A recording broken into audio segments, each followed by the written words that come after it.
paano buksan ang professional mode.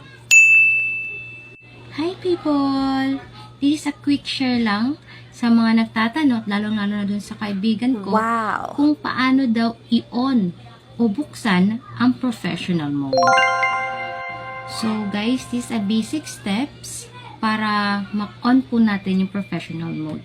So click nyo lang ho ito, yung tatlong line na yan, para makapunta po tayo sa profile natin. So ayan na ho yung profile, click nyo lang. Sa profile po natin, hanapin nyo lang yung 3 dots. Ayan, yung 3 dots na yan. Click nyo lang ho yan. So ang lalabas na po is ito. Ayan. Hanapin nyo po is yung turn on professional mode. So guys, kung papansin nyo sa akin is naka-turn off professional mode kasi nga po naka-on na yung professional mode ko. So sa mga baguhan dyan, ang nakalagay po dyan is turn on. Just a reminder po pala guys, kapag na-turn on nyo na po yung professional mode ninyo, huwag nyo po siyang i-turn on and turn off kasi po mahihirapan din po kayo and magbo-back to zero po. Sayang naman po yung pinaghirapan nyo kung sakali.